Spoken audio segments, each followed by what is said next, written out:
Shit tests. Okay. Now, kind of give us an introduction of what you mean when you say that.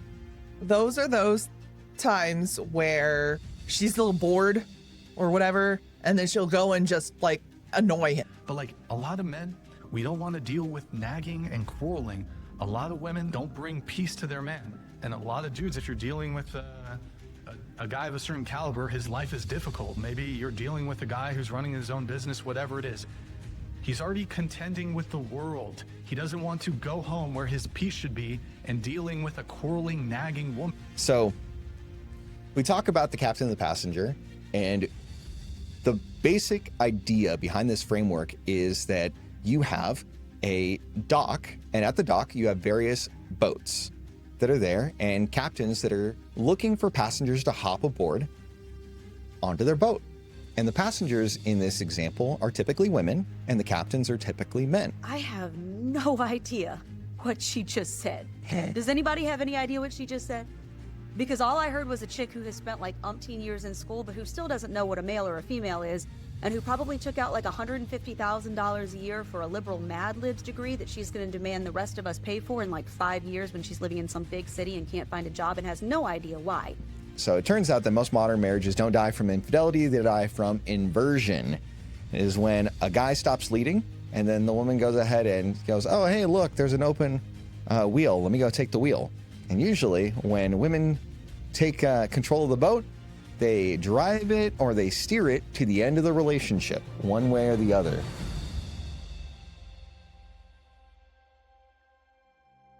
So today we're going to go ahead and talk about why she stopped respecting you and how to fix it.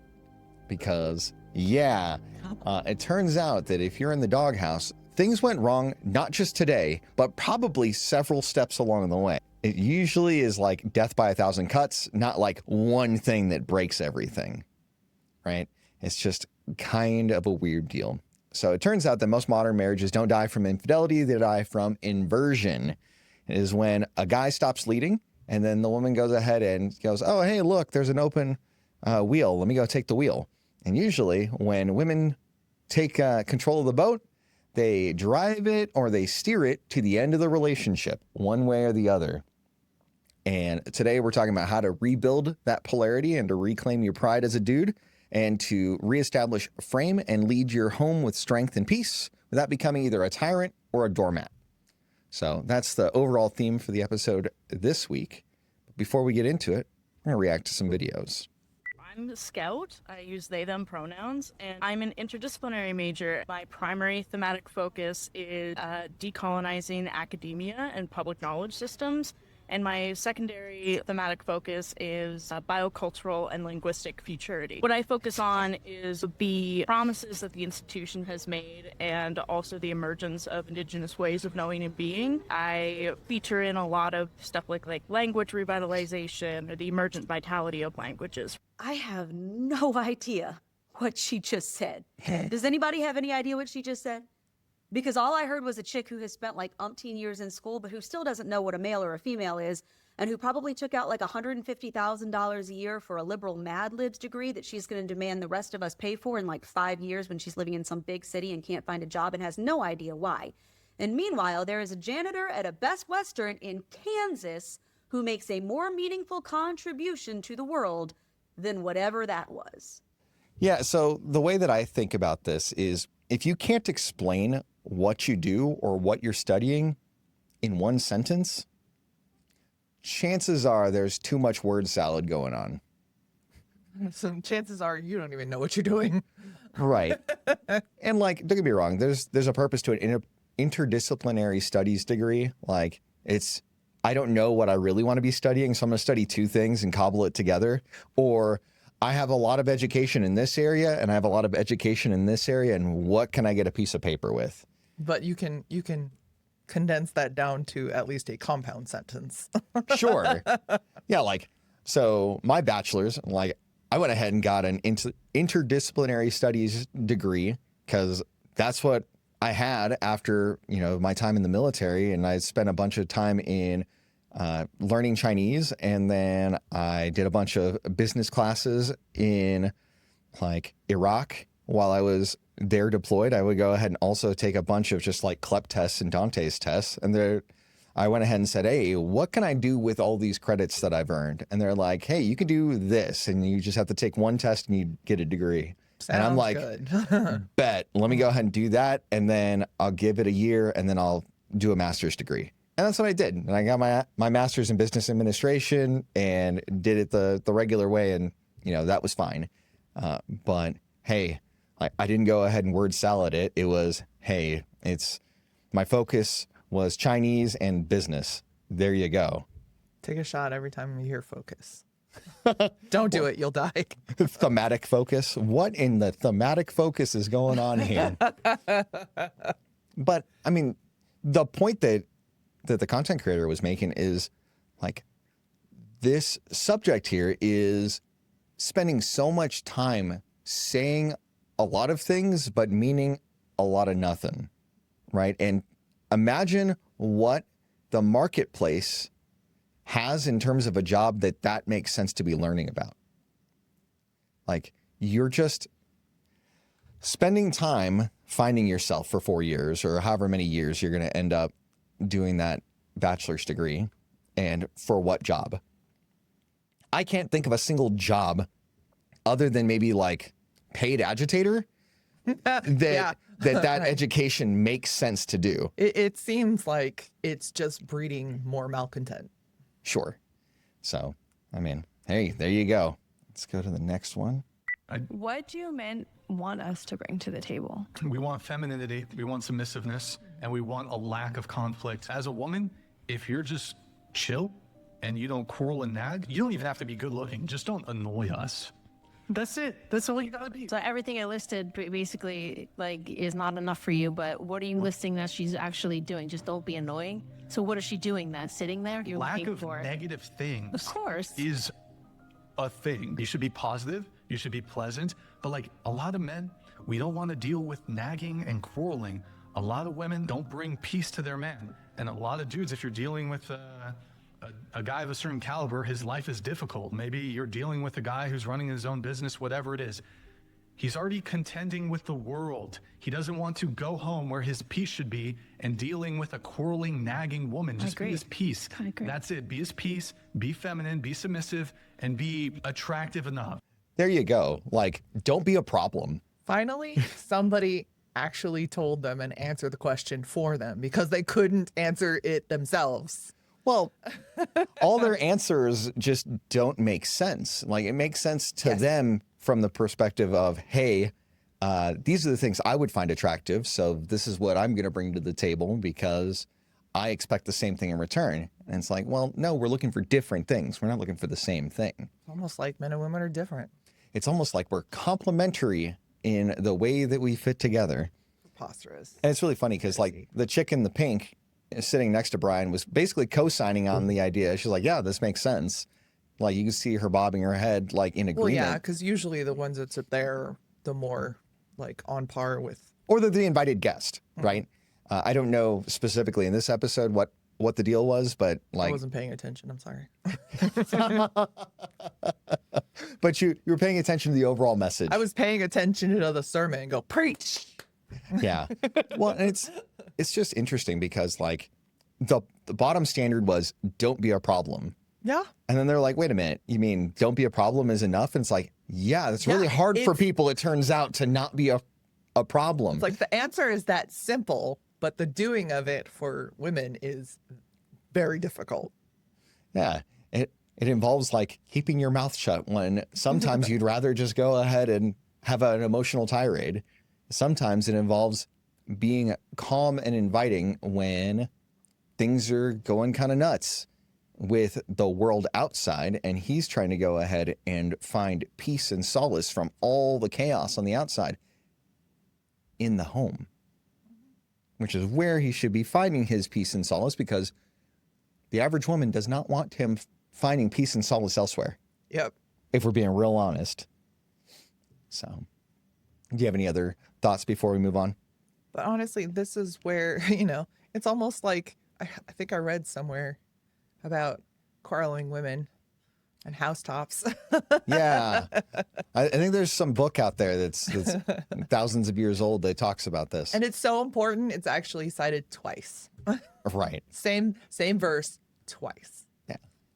Hey, you know what? Sometimes repetition is the start to mastery, right? Proverbs 21 and 25. Read it. Yeah, there you go. Sounds good. Let's move on to the next one. All right, you said that we would talk. So let's talk. It's been almost a whole day and we haven't even talked to each other.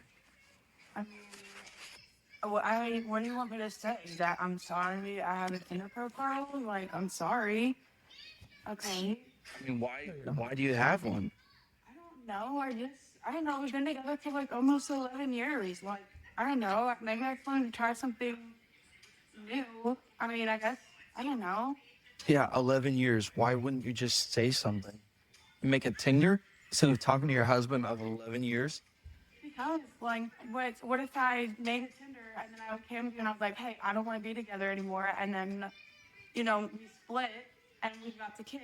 And then I didn't like anything that I found on Tinder. You know, like, at least if I didn't say anything and you didn't find me, Issue about then to at find least I out. still had this to come back to. Yeah, right.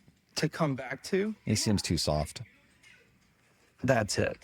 We're done. Could that woman be any more bothered to have this conversation with her husband? I don't think so, which is pretty telling. Which, in addition, the other thing that's very telling is the fact that she justifies her actions. Complete justification, no accountability, which is exactly why this, honestly, is a man's worst nightmare. To be married for 11 years and to find her Tinder profile on his own without her even admitting that she had any problems in the relationship, I sure hope that they don't have any children. But on top of They that, do. she You can completely hear it. denies that she's the wrong person here, that she is the one that is the problem. And that's probably what her story is going to be when people are asking her what happened in the marriage, what caused your divorce. That is exactly what she's going to say, that it was a him problem, not a her problem. But guys are sick of this. It is such a double standard. It definitely wasn't him when you're the one that was doing this.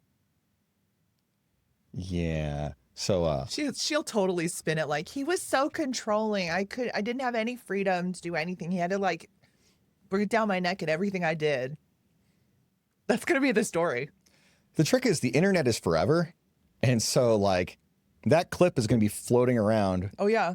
in some way, shape, manner, or form for the rest of her life. Like I think she needs to be friends with the woman who cried while she was making her own birthday cake. Yeah. And then he had all the receipts. Oh my goodness, that was epic. Well, the thing is, like, and then she was saying sorry, but Yeah. the words Sorry. and the attitude behind it didn't match Yeah. at all. So, like, she wasn't sorry that she did the thing. She was sorry that she got caught, just like a toddler would. She was sorry that he got. I'm sorry you feel that way. Yeah, It's like, I'm sorry that you have feelings about this thing that I did, and I don't regret doing it. and then it's like I wasn't gonna say anything because what if I did find something and then like we split up and then I found out I didn't want to do it anymore. She's basically admitting that she wanted to keep the door open while she. Messed around and she didn't want to find out. Yep. Yeah. She wanted. So pretty much without saying the actual words, what it suggests is that she was gonna go cheat on him, go see guys behind his back. Gonna. What makes you think that she didn't act on probably- it? I She don't know. probably did act on it. She's at least talking to people on Tinder. Sure. I'll bet you she is probably matched with a few people and she's talking to them. And if she hadn't already gone out with somebody, she was gonna go try stuff out. Sure. And basically, she's looking for alternatives. She's looking for the monkey branch to go ahead and swing onto Yep. and keep him as the backup guy. Like, just in case things don't work out with any of these flings. You can tell she tried badly. She's really bad at it, but she was at first trying to shame him into being or shame him for being upset about her even having a profile. Right. Or like shame him or cow him into compliance in some way, like making him feel like it should be okay for her to have it, which is just insane. And then she kept talking and she was talking so much that she was giving herself enough rope. Well, right. And she was, she went ahead and spoke in a manner that lacked respect and lacked any kind of care for consequences, right? And she only cared about the consequences for her life, not for anybody else And in then the she's relationship. like, oh, and the kids too. Well, the kids are an afterthought for her because she was all like, hey, look, if things don't work out and like I have the kids or you have the kids, then like I need to just make sure that I'm okay. And it's So gross. It's just disgusting. So gross. And it's interesting that this whole thing, everything that led up to this circumstance is what we're talking about today. Is all of the lack of disrespect, the lack of care in consequences, the lack of like fear. She didn't fear losing him. She didn't care. Yeah. He wasn't enough to her for her to give a crap about what the consequences of her actions were. And it seems like when he actually said, we're done, like, one, he didn't even come at it with, it sounded like he was trying to like correct, like respectfully, like kind of, be really tame about it. Not Right. like, what is this? He was just like, what's happening here? Like, what's going on? I was like, dude, man up, let's go. And then when he was just like, we're done, you could tell like she was like, oh, you don't mean that. Like she was about to go, oh, we're fine. It's not a big deal. Right? I hope he stuck with it. I hope he has the children because they probably don't need a mom like that. Well, she blew up the relationship basically. Yeah. But like she's going to be the kind of person to spin the story in her favor. And probably, most likely, if she ended up with kids, she would turn them against him. Of course. Because the kind of person that would be emotionally manipulative to go ahead or enough to kind of To a grown man. justify your pathway to cheating in the open on video to the world for the world to see. She didn't know it was on video. She didn't know that she was being recorded, you think? I bet not. Because he had it all up. Like, Okay. I mean, he pointed it to himself afterwards, but so that we can go ahead and tell who was actually doing the recording. yeah. But, I don't think she knew it was recording. well, good. Like, it should go ahead and take her by surprise, and she should be shamed for this conduct. Like, this is ridiculous. And, like, it didn't sound like he had all that much conviction in what he was saying when he said, hey, look, we're done. Like, hopefully he did go ahead and end it, and hopefully he got the kids, like you said. Because, like, no matter what happened, it's clear from what we see in that video that he was not the direct cause of all of this stuff. No. But I'm pretty sure there was some Bunch of red passivity, flags. Like passivity. And Oh, he yeah. just kind of went, it's fine. And then this was just like, not fine. Finally. Well, he let go of the steering wheel and let her drive, and she drove it to the end of the relationship. I mean, this is how you get these people who are like getting divorced and like only because she wants to get a divorce. And then you kind of delve into like what happened and like, well, we haven't had sex in like 2 years. It's like, hello? When the There it was. The off ramp was like the rest stop was like 2,800 miles ago. yeah, it's like the indications were there. You were just, it's like all the idiot lights on your dashboard. And it's like your check engine light came on 2,000 miles ago, and you know that oil changes are something that have to happen regularly. And then it was making a noise, and then all of a sudden it just blew up. I don't know what happened. It's like when you go and it reminds me of so many different movies and TV shows where the car blows up and the guy asks her, when was the last time you got an oil change? And she's like, oil change? What do you mean? And he's like, you didn't change the oil for 10,000 miles? Of course this is what happens. Because we understand that machines need lubrication in order to go ahead and work through all that friction that happens, right? Just like other things in life. Lubrication helps with the friction.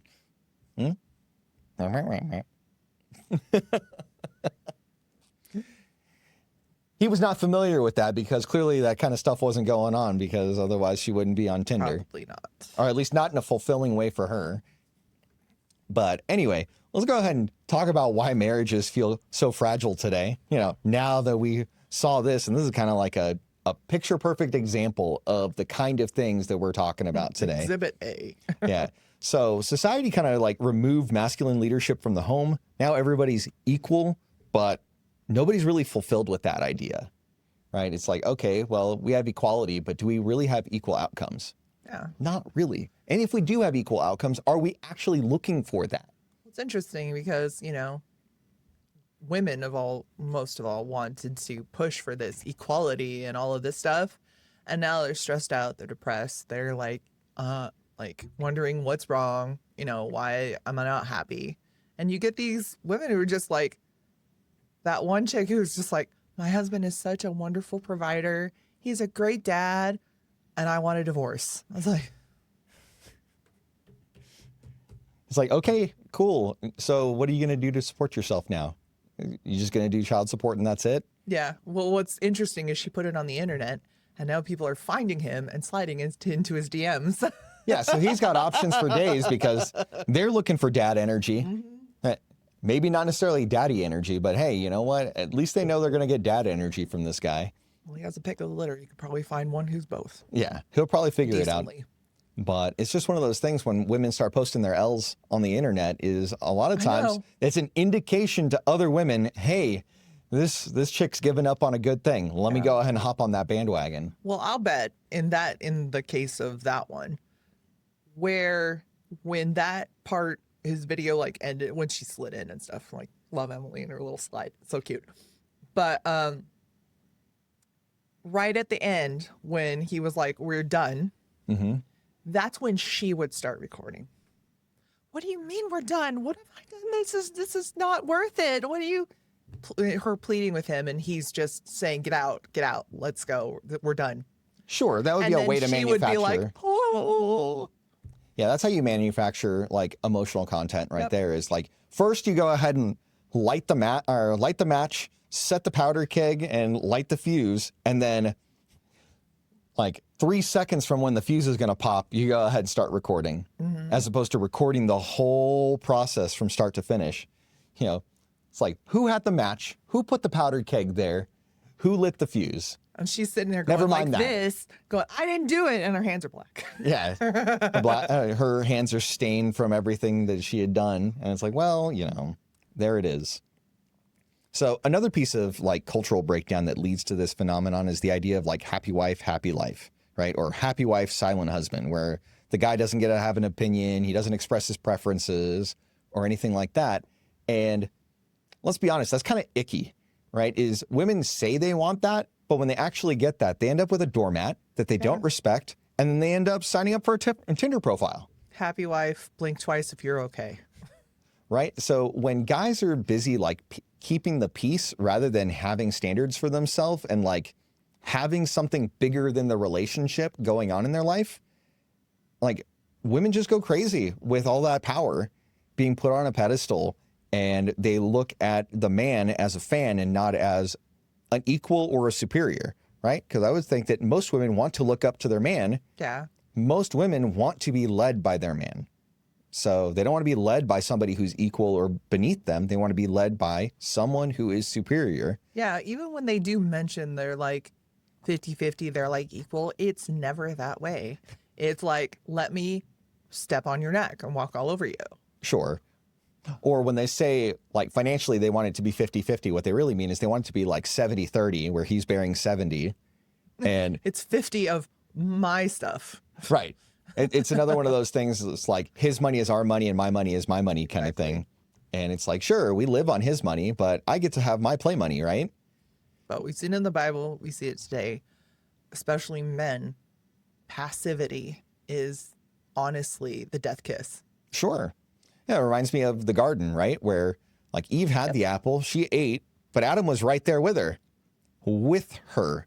So like he could have just knocked that apple out and be like, bam, we ain't doing this. I don't know I what got you're on more about. ribs. It's all right. Right. Well, the thing is, like, if you would have stepped up and like set a standard, then we don't know how the story would go. Like whether she would just go ahead and do it anyway, and then Adam would go ahead and get a reset and get another wife. Like, we don't know what would happen. But what we do know is that, like, the text says that he was right there with her, and then he ate after she gave it to him. It's like, that's what happens, man. You go ahead and you know that the standard is what it is, and you don't act on it, then bad things are going to happen. So, and then like men and women lead differently too, right? Like we have naturally different drives, right? Where guys go ahead and have like a purpose or an anchoring that centers them, and that shows where the direction is. Whereas a woman will go ahead and take from her environment and nourish it and send it back, right? She'll go ahead and take, internalize, and amplify and return. And so that can be really chaotic because she can invite all the chaos and drama into her life and then spit it out in all different ways, manners, and forms. Whereas guys typically have just this idea of, we have a foundation, we're going to do a thing, and we're going to be deductive problem solvers about the things in our life. And so, Or at least you're going to be the deductive problem solver. well, right. And we understand where the roles and the responsibilities are, and then we have mutual respect for what that means for each other. And in that way, you have a good functioning crew and a good functioning captain, a good functioning ship, right? When we need to go to port, I'm going to go ahead and put the anchor down because it doesn't make sense. Even if we're in port, storms can happen and things will go ahead and go awry. Yeah. And if I go ahead and listen to you and say, well, we're just going to go ahead and make a short trip, we don't need to go ahead and put our anchor on. It's like parking on a hill in San Francisco, not putting your parking brake on. Or when you're parallel parking and not going ahead and putting your wheels, toward the curb so that if you were to roll downhill, you would go ahead and go into the curb rather than into the street and cause all kinds of mayhem. Yeah. Just the little practical things that we bring to the table to keep us safe as a whole are things that have been disrespected in our society for a long time. It's like, why do we need anchors? Let's just be free and roam and do whatever. Not even disrespected, just downright vilified now. Okay. What do you think about that? Like in what? It's terrible. Well, right. But like in what ways do you typically see it vilified? Especially like we're going to do things like this is what we're going to do. I was like, why? Why do you have to do that? Why are you always controlling me? And like things where it's like standards and vision and direction provided are seen as being controlling and being insecure, and sometimes in the same breath, which is weird. Yeah. How do you be controlling and insecure at the same time? It's like you could say that out of your insecurity, you decide that you want to have controlling behaviors, I think is maybe like how they can articulate it differently and have it make sense, but that's not how it is. It's not how it ever is. It's Right. just every kind of word that every buzzword that they want to put in. Just like, when you have any kind of opinion that deviates from the echo chamber, it's you're a racist, you're a bigot. It's like, I'm sorry, I just have a differing opinion and I'm trying to voice it and I'm not even disrespecting anybody. Sure. But here you come. Well, Please tell me. Well, it's interesting, right? Because like mature women will typically appreciate a guy giving straightforward guidance and direction, right? Like, hey, we're going to go ahead and go to dinner. I would like to go here or here. Which one sounds better to you? Is better than, hey, what do you want to eat tonight? You're going to get that answer. You're going to get Ow. that. I don't know. You pick. You can do whatever you want. And then you go ahead and put up one option at a time and it gets shot down. No, I don't want that. No, tacos sounds icky today. All the problems that we see all over social media where you can fix that if one, you pick a passenger that's not going to be unruly in the first place. And two, if you stay consistent in your leadership, right? Because if you're inconsistent and wishy-washy with it, when you decide to nut up and take on the reins of leadership, it's going to be a foreign concept to her if you haven't been doing it for a long time. Yeah. And so when you are taking back the reins, oftentimes it's going to take time for those effects to kick in, right? Because if you have been wishy-washy for so long and then all of a sudden you're trying to go ahead and do things, she hasn't got into the practice of submitting to your authority, right? Whereas if you have given her an amazing life and your decisions have consistent benefits for both of you, it is easier and easier for her to just get on the program. It's funny because it's really a lot like a child. They haven't had a whole lot of structure and discipline. When you try to instill that, it's going to be really hard at first because they're going to throw tantrums and they're going to rail against it. And they're going to use the same control mechanisms that have worked in the past. Sure. So you're saying that a lot of immature women tend to act like toddlers. Yep, I've said it many times. Right. And it's not like all women or not a matter of disrespect. It's just, hey, let's go ahead and look at the behaviors and draw a comparison. Right. Yep. So other things in the culture that are breaking down the state of marriage is simple statistics like marriage rates are declining. Divorce rates are pretty crazy. Women will go ahead and initiate about 70% of divorces. And if they've got a college degree or better, it's 80 to 90%. And like, that's pretty damning evidence. It's pretty damning evidence. And even if you go ahead and look at like alternative pairings, like in gay and lesbian relationships, the divorce rate in lesbian relationships is ridiculously high. And the divorce rate in gay relationships is ridiculously low by comparison. So if we go ahead and take a look at all of these things, I see that there is a common link, and it's not the dude normally. And like, don't get me wrong, there could be things that the guy does that causes problems in the relationship, but often it is things like he is not the leader that she wanted him to be deep down. Passivity. Right? He went ahead and let go of the wheel, and when she picked him, he was somebody that she admired and respected, and he changed, and not for the better.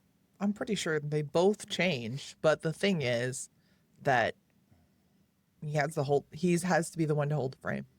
Yeah. He's got to go ahead and have the boundaries and have the direction that they're going. It's like we talk about the captain and the passenger a lot, where, hey, the captain's job is to build the boat, to know how to sail, and to go ahead and plot a course. And if he is deviating too far from his course, that's going to go ahead and invite all kinds of chaos. Yeah.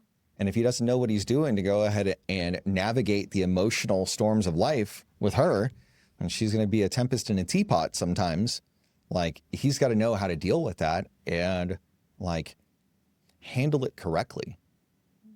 Because women don't really come with instruction manuals. And dudes kind of do come with an instruction manual because we're just like really simple in a lot of ways.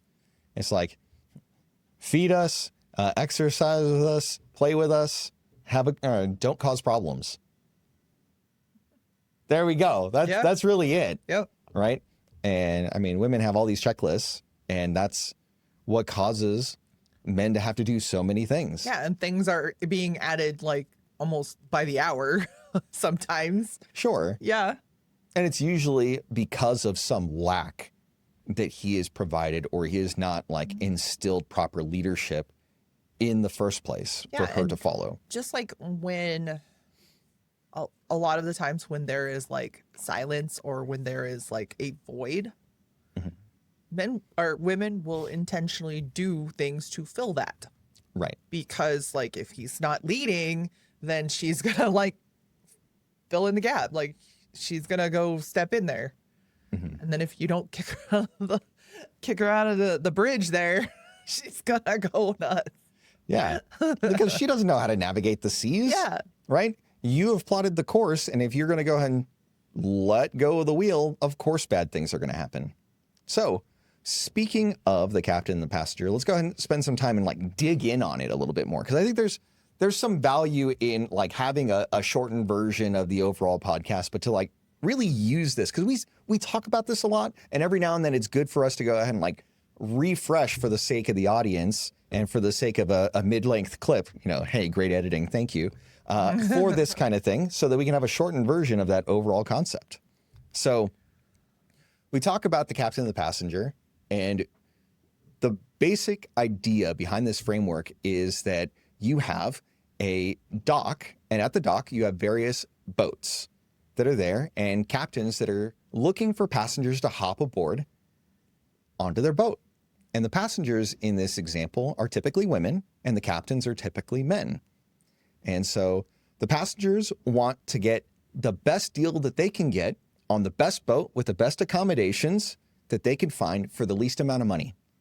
Whereas the guys, the captains in this case, are looking for the best passengers. They're going to go ahead and pay the most money, and they're going to go ahead and cause the least amount of problems. And they're going to be a genuine pleasure to have aboard. So those are the complementary things that they're looking for from each other that are at odds. But even though they're complementary, they are contrasting, they are complementary in that they work better together than they do apart. And so what you have is 3 basic challenges of the captain, which is to build the boat, because getting around on a raft is not particularly inviting to a lot of passengers. Not going to be storm ready. It's not ready to go ahead and handle the storms of life. And so separately from building a boat, you want to know how to steer the ship and handle all the storms of life and be able to deal with the various challenges that the passenger brings along with her, whether she is willful about it or whether it is just part of her emotional being, because women tend to be emotional and guys tend to be more deductive problem solving in their way. Guilty. Right? And it's just, it's not bad. It's just is what it is, It right? is. Yeah. And then the third part of the guy is to go ahead and chart a course and know where the destination is, or if not the destination, at least a really solid direction. That way the passenger can go ahead and take her 3 prerogatives, which are to inspect the boat, to test the captain, and to examine the itinerary. So when you are thinking from a woman's perspective, what are the things that you would look at when you're inspecting the boat? Well, we talk a lot about the whole like safety gland. Yeah. It has to pretty much pass the safety gland vibe check, right? Okay, so what kind of things So that practically would you be looking for? it can weather storms. Mm-hmm. Like it seems like solid. It's not like rickety and not gonna like break apart at like the first sign of trouble. Mm-hmm. But then also it's especially because, with men, they're basic, right? Guys are basic. You don't need a whole lot of frills and whatever. So Right. and I like the fact that I have like a blank canvas sort of, or just a basic, framework that I can make pretty. Sure. I think we like to make stuff pretty. So, there's room for creativity and it doesn't all need to be done. Right. And there's room for you. Yeah. You can see yourself on the boat. And I think, honestly, now that I'm like articulating this, Sure. I think that is where this equality like bug comes from. What do you mean? That we have like the framework and then we want to like put our stamp on it. Like we want to customize it to our specifications. And say, we did it. We did the thing. Yeah. And I think honestly, like that is the biggest part of like where I want to like impose my will upon this too, but they overstep. Sure. They go a little too far to where they're starting to step into this captain's lane, honestly. Where it's like, I want to decorate the bridge too. I don't want to put little, lights and stuff around the wheel. No, it's going to impede the functionality. We can't turn the ship if the wheel can't turn, so please don't wrap lights around it. If you have big blinking lights in the bridge, it's going to confuse other boats. Don't do Don't that. do that. So it's just, I think that's kind of funny, like thinking about that. Where it's Sure. like, that's where it oversteps. And I think that's where we want this certain measure of agency. But I think honestly, it's kind of taken too far. Well, it's one of those things where sometimes I think that you're running into frame, right? Where you're talking about how a lot of times women like will look at an operating space and they won't see boundaries and they won't feel boundaries. So they feel like they can have free reign over everything and be little chaos goblins in the ship. And then when they bump into a wall, they get really upset that there's a wall there and they want to break the wall down. And they don't realize that that wall is an essential piece Bunch of of water's the gonna come in overall if you don't of the keep overall that wall puzzle. there.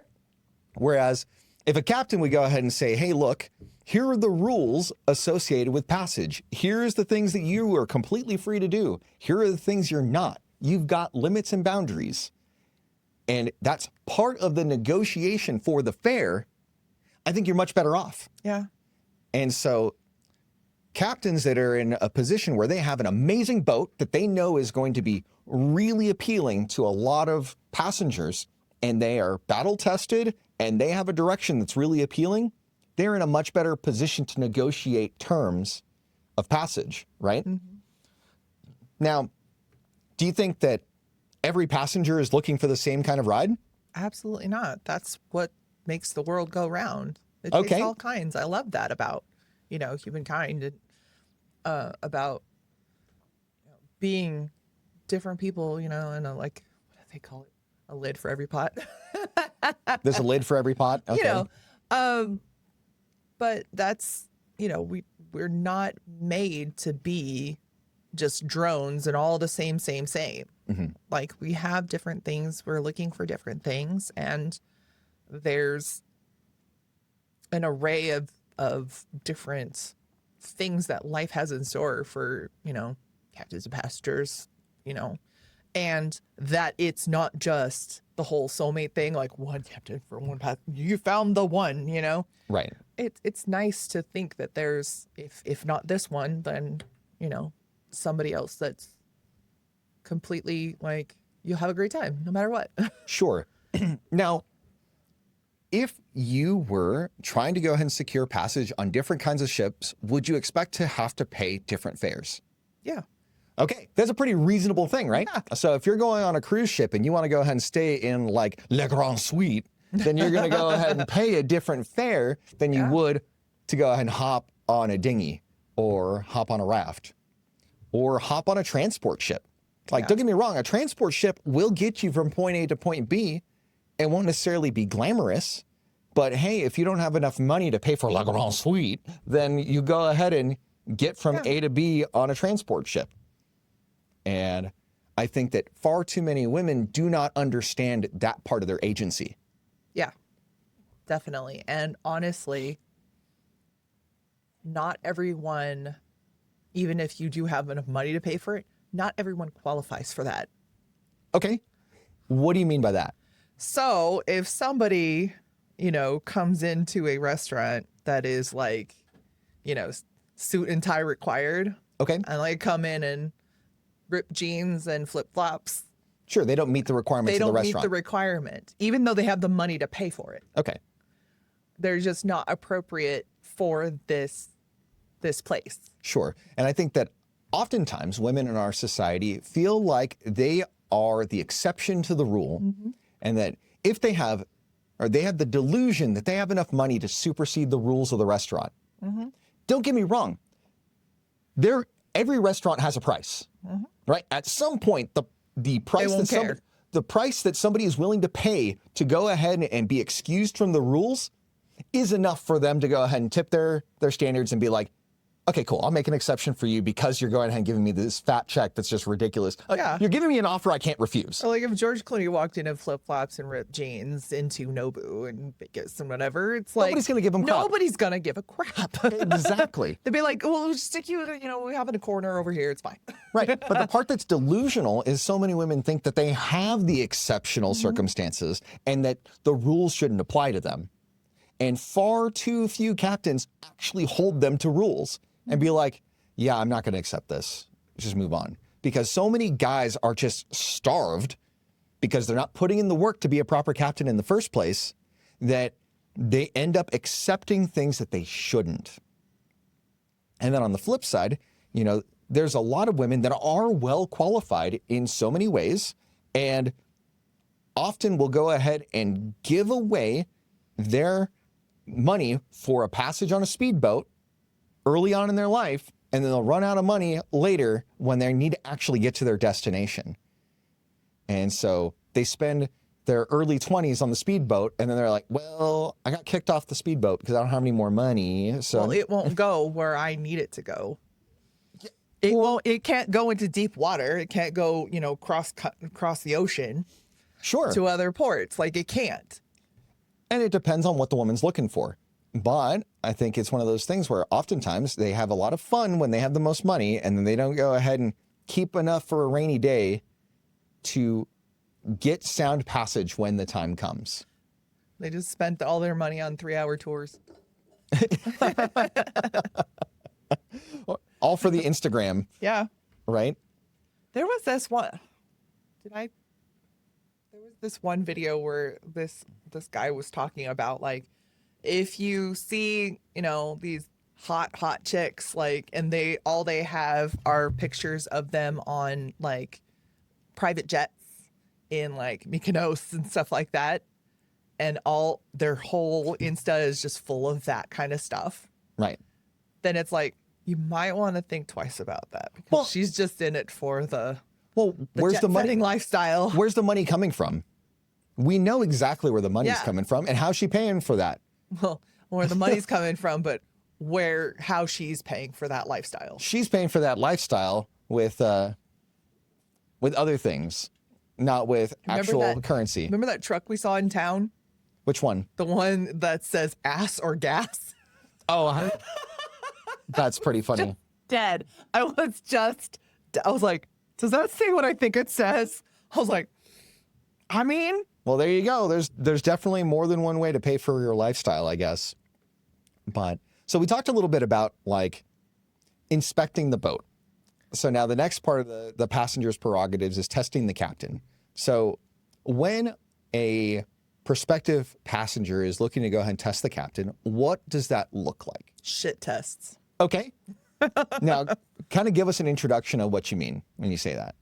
Those are those times where,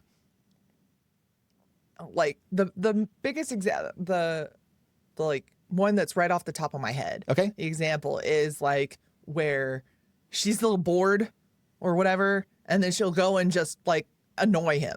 Okay.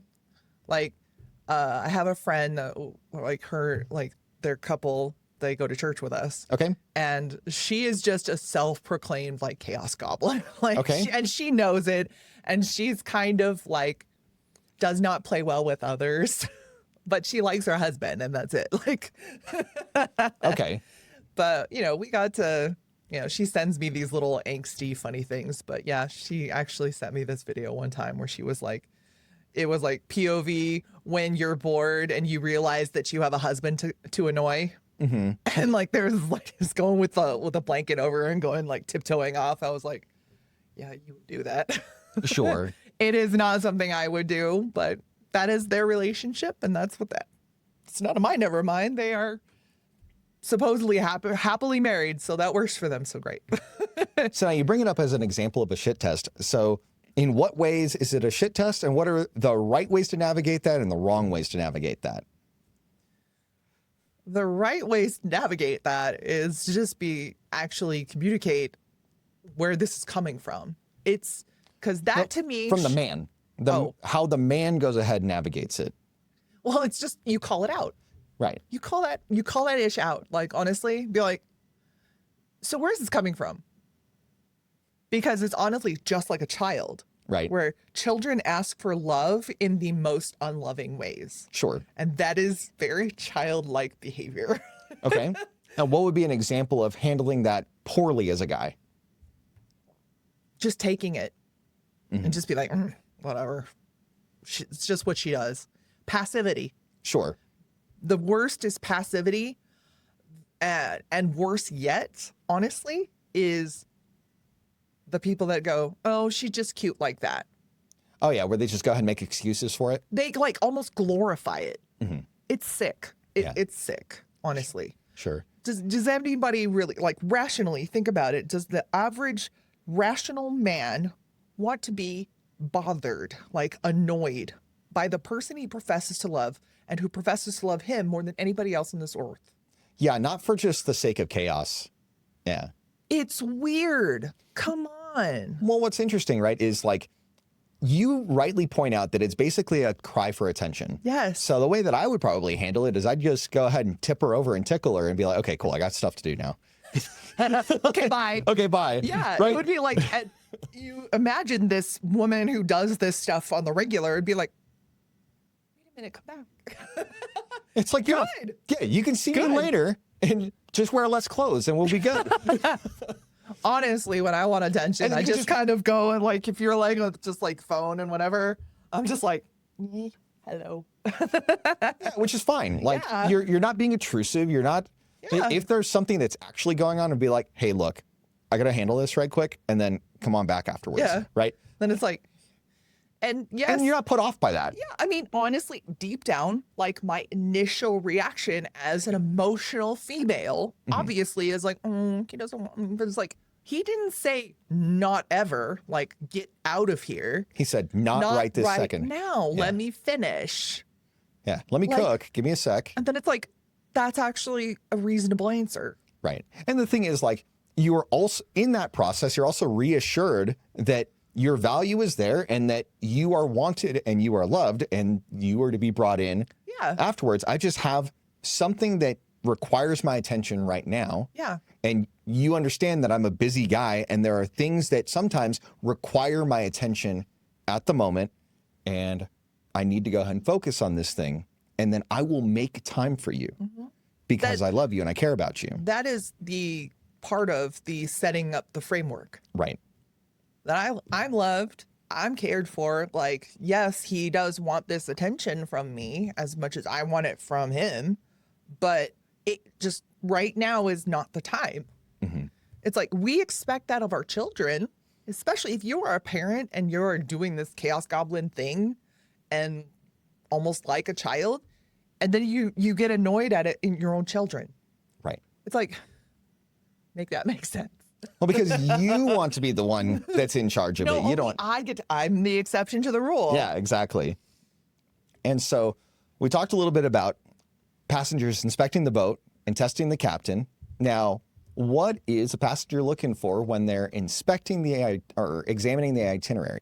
Goals, aspects, dreams, in accordance, with your values, morals, all of these things. And these are the logistics. These are the nitty-gritty logistics. What kind of life do you want to live? What kind of things do you want to accomplish? What is your end game? How many kids do you want to have? How do you want to run your household? Are you going to be like gentle parents? Are you going to, not spare the rod and spoil the child? Like how are you going to structure this? Sure. That's all of the itinerary details that you need to hash out. Like at least in general.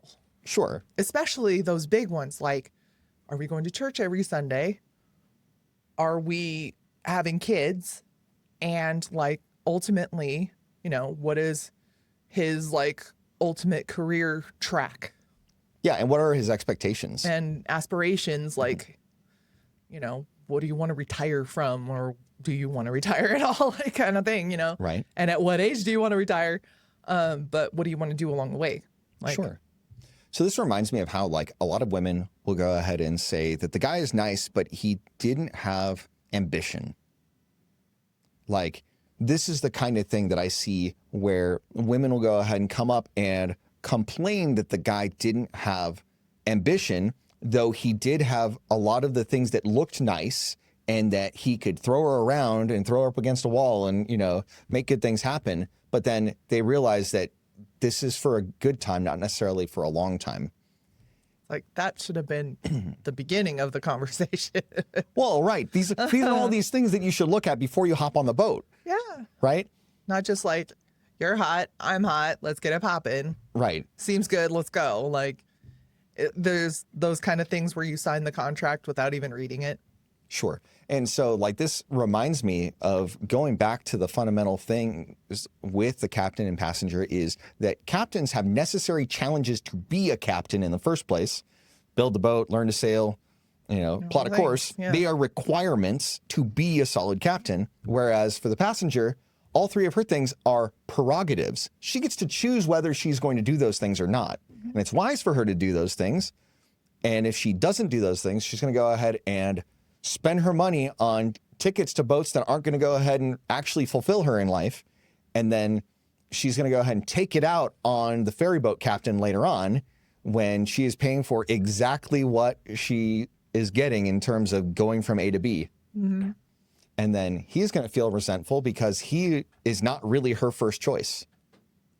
And all the things that she had done for the other captain on the speedboat are not the things that she's going to get from the ferry boat, or not the things he's going to get as the ferry boat captain. And that's more like the musical chairs, like getting one before the music stops. Right.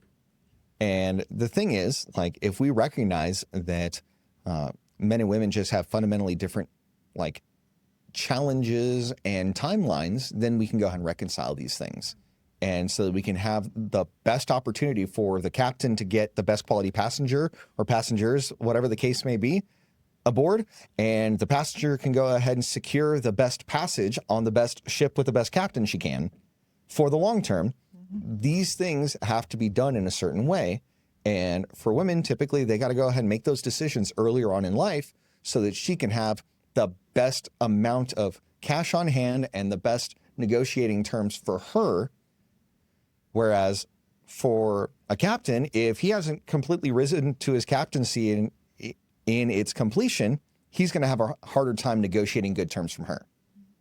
So that's kind of like a good framing of the sexual marketplace for both men and for women to go ahead and kind of understand this idea of the captain and the passengers that we talk about and why building yourself up as a man sets you up for a proper foundation for a good marriage and a good life, because you are able to establish boundaries and frame because you have set the conditions up so it is attractive to a well-qualified passenger. And then hold it. That's the big thing. Hold the frame. Sure. And like, even when you're trying to go ahead and correct her course, you don't have to be like mean about it. No. You can go ahead and just be calm and loving and just like grab her by the waist and just be like, hey, kiddo, I got this. Just chill out, enjoy the ride, and come alongside. Yep. And just speaking slowly and in calm tones will more often than not go ahead and satisfy the whole like security gland thing for most situations for most women. And guys just don't know to go ahead and like chill out a little bit, take a breath, look her in the eye, be like, I got you, kiddo. I got this. Right? And it's hot. I'm on a say it's hot. Right? And there you go. And that's all it takes sometimes. So let's go ahead and talk about things, or areas where good men go wrong. And the idea is to identify 3 behaviors that really destroy masculine frame and masculine leadership in marriage. And the first bit is appeasing instead of leading. This is being Mr. Nice Guy and happy wife, happy life. And that starts early. Mm-hmm. It starts more in like the dating phase where it's like, I'm going to do enough nice stuff to hook her in. Mm-hmm. And then once you got her, because you guys are now married, then you're like, I don't have to do that nice stuff anymore. Or you have gotten her accustomed to bending over backwards to every whim that she's got. that she just assumes that that's just how it is. But in that circumstance specifically, the guy made the mistake in the first place of not having boundaries in frame and not having expectations and just bending over backwards for her the whole time. Well, when you train somebody to treat you a certain way, they're going to treat you that way. And so why are you going to be surprised that every time you say yes, dear, to some ridiculous thing that she's bringing up, that you are digging your hole deeper and deeper, and you're getting yourself further and further away from the life that you actually want as a guy? Yeah, that's why it especially bothers me. It's just so unsettling and like makes my stomach turn a little bit. When women say, oh yeah, I've got him trained to do this, blah, blah, blah.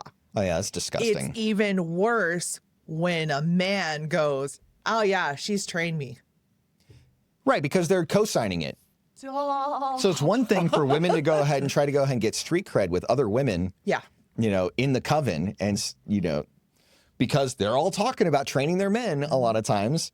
And then the one woman that's like, no, my man's good. I don't need to worry about training him. Like the other women look at her They're with like, scorn. They're like, what are you You talking can't about? sit with us. Yeah, we wear pink on Wednesdays. Get out of here. Well, yeah, it's really funny how I've just flabbergasted a lot of women where they're like, the one lady at church when I first met her was like, my name is, and I'm the boss. And I said, my name's Dawn and I'm not. And she didn't know what to do with that. Right? And she's baffled. Like, she's just like, she kind of like scuttled off. I was like, okay, that's me. Right, because like the funny thing is like she's kind of got his balls in a vice, but the thing is like she's got him trained just the way she wants him. Yeah. And she's happy with it. But honestly, it kind of shows that like, you know, he has certain things where like he has the frame there. Sure. But like a lot of things he just lets her get away with stuff. Yeah, but it's really funny to see those times where he is exercising frame are the times that she looks at him with like pride and she is beaming, right? And the times where he is just going along and getting along, nothing. It's just cold fish. She just like does everything else. She just does whatever she wants to do. But when like he actually does exercise his authority, she's just like, yeah, and it's like see a dopey, like doe-eyed face, and I'm like, see, you know what's up. Yeah, whereas if we knew him a little bit better, I might just be like, hey, do you need me to hand you a mop? It's okay. Like, you can go, here's a mop while you go ahead and get back to your house and you can go ahead and handle it, you know, properly. You can borrow my apron. Yeah, here you go. That's pretty funny. So another like common trap where good guys go wrong is the idea of micromanaging a situation instead of guiding. Yeah. Where you're trying to like control every little bit instead of like establishing the rules for the game and letting her just go around and handle things to the best of her ability within the established guidelines that you provide her. That is where it gives that the only place and situation you can make the argument that somebody is being controlling out of insecurity. Okay. That is where, okay, that makes sense. Sure. Because you know what it's like for, you know, like people like in the chain of command when you were in the military that micromanaged. Oh yeah, it's the worst. You did the worst under that rather than having the ones who provided guidance, just right and left, showed you kind of the small vague picture of what right looks like. Sure. And go whatever agency, and that's how you run the business too. Sure. As I go ahead and give left and right boundaries, and I go ahead and give them enough room to operate as they ought to. And the ones that need more guidance, okay, we'll give them more guidance. That's fine. But I would rather give them freedom to exercise their God-given talents in such a way that is mutually beneficial for themselves and the business. Yeah. The vision or the ultimate goal is to get them to a point where they can exercise their own agency. Yeah. Now, if we go back to the idea of the cruise ship and Le Grand Suite, like the idea is for decorating, you can go ahead and say, hey, here are your left and right boundaries. You can go ahead and decorate whatever you want in this. Here are some things you can't do, and here are some things that I would prefer. go ahead and handle it from there. Yeah. As opposed to letting the Chaos Goblin go ahead and decorate the whole cruise ship. That doesn't work. We have fluffy pillows everywhere. Why? Right? I'm tripping over them. And so, like, you're giving boundaries, you're giving guidelines, and you're giving enough artistic freedom for them to express themselves in such a way where they are free to grow where they're planted. As opposed to the idea of just saying, here's the checklist, this is exactly what you do, and if you deviate from this, you'll be punished. Like, I can't think of too many women that would want that. Yeah. But there are some women that do. And if you do, then be clear about that's what you want from your captain, and the captain can go ahead and be like, okay, Part cool. of the itinerary negotiation process. Right? And if that's what you're wanting, negotiate it. Do you, boo-boo? Do it. Like, by all means, I'm not here to yuck in your yum, but just know what you're about and be about it. Right? Yep. And then I would say the third, like, big mistake that nice guys make is when they feel overwhelmed, they completely disengage with everything. And they go ahead and go like full robot mode because they can't handle it. That's the passivity. Right?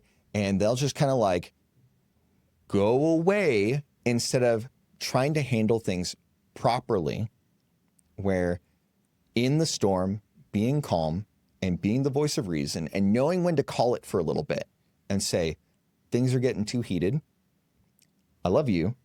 We need to spend like 5 minutes taking a break, and I'll see you in 5 minutes. And like having the vision to look beyond the direct context of the conversation, to look 2 or 3 steps further and see when things are escalating, and knowing when to cut it off, and to cut it off gently. Not to be like slamming doors and all this crap, but to just be like, look, I love you. We need some time. I need to collect myself. You need to collect yourself. Let's come back in 5 minutes. Here's some water. Especially if you are trying to kind of walk back some,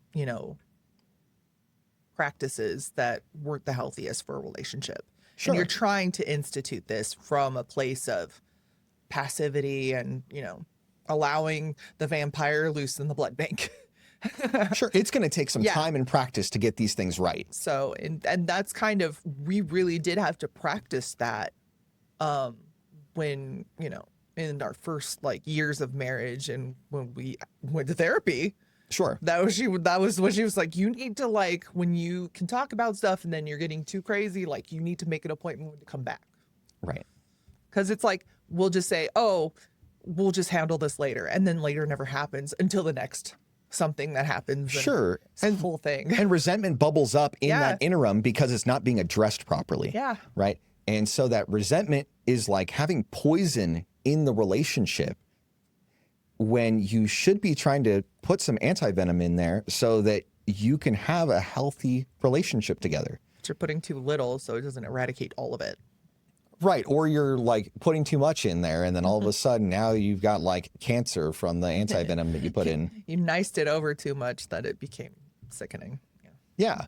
And so there's, just like anything else in life, there is a process and a procedure and a way to do these kinds of things. And if you haven't been doing this for an extended period of time, it's okay to start now.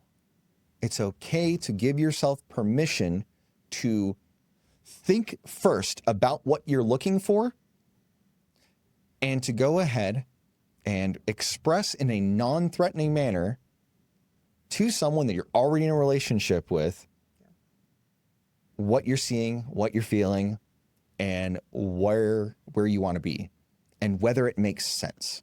Hopefully you're doing these things before you get married, especially on things that are like non-negotiable. Ideally. But if not, like these are the kinds of things that can go ahead and easily blow up a marriage, is if you go ahead and come up with non-negotiables well after the fact. Yeah. Especially, sometimes at first you just have to think of it like kind of in an oversimplified way, where you kind of tell yourself, do I want to be right or do I want to be married? Sure. And hopefully you're doing this stuff before you get married, and you can go ahead and treat a relationship like an extended like hiring process. If you're a guy that's got stuff going on in life, Yeah. and you have the ability to have options and to be a little bit picky about what you're going to go ahead and accept and not accept, you have more power to set the terms. And the idea of like having things laid out ahead of time so that she's not surprised, right? She knows exactly what she's getting into and her eyes are wide open to it. And don't get me wrong, there are some things that can change along the way. Like, especially if you got together real early, like if you guys came from nothing and then all of a sudden you've built an empire, like sometimes things change a little bit and like you make proper adjustments so that both sides of the equation are made better off. Yeah. And I think that's how marriages and good relationships last over time is you try to go ahead and make things better, not only for yourself, but for the other person. And like concern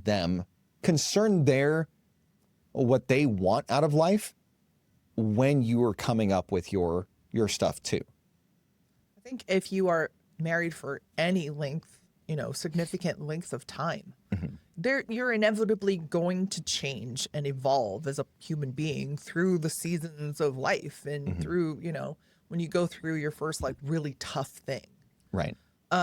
You're just going to come out a little different. And it is never a bad idea to come back to the negotiating table. Sure. It's just like, hey, I'm feeling the shift, like, especially when you feel like there's kind of a rift or like a distance between, like, you felt that kind of where we're just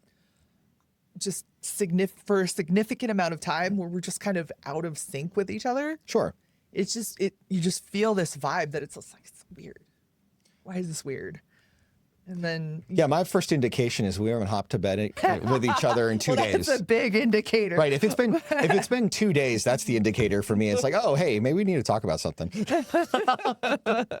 Don't wait for weeks. Don't wait for 2 years. Don't wait for 2 years. Like, oh my God. Hey, if you see the signs, go ahead and like think things through first, then address them. It's always, even just like, moving about like in the kitchen and we're like continuously in each other's way and like it's getting annoying. Like stuff like that even just translates to something ain't right with us. Yeah. And then sometimes it's just like, hey, hold up, give me a sec. And then I move over here. I'm like, okay, do what you're gonna do. Let me get out of this. We're like, I'm just gonna go do something else. You let me know when you're done. Right. Just simple things like that. And it's funny because like if you've got like a rocky relationship, something silly like that is enough to go ahead and set people off. Yeah, like the way that he's breathing and the way that they're slamming doors, like, and it's like, I'm just closing them actually. That's, we don't have the soft closed fancy cabinet doors. I'm sorry. Yeah. And it's just like, everything you do annoys me. It's like, there's something wrong with y'all. You gotta talk about it. Yeah, so let's go ahead and like button up this last little bit about the whole disengaging when you're overwhelmed. And like a lot of times that when you go ahead and separate yourself and just abandon everything when you feel overwhelmed, it comes off as apathy. It comes off like you don't care. And I think that a lot of times when a woman feels like the man does not care, it is incredibly scary to her. It's scary and very personal. Right. Because you don't love me enough to actually give me any feelings. Yeah. It's not even maybe he's dealing with like his own mental health stuff. Like maybe something is coming back from that's reminding him of the past or whatever, It's instantly reads to a woman like he no longer loves me. Sure. Which that could not be it at all. Yeah. But the thing is, if you go ahead and do certain things, it means certain things to women because they go ahead and take whatever signals you're providing them and they take it, amplify it, and reflect it back to you. Again. And so if the signal you're sending her is, I don't care, the signal she's going to send back to you is, not only do I not care about you, I actively hate you.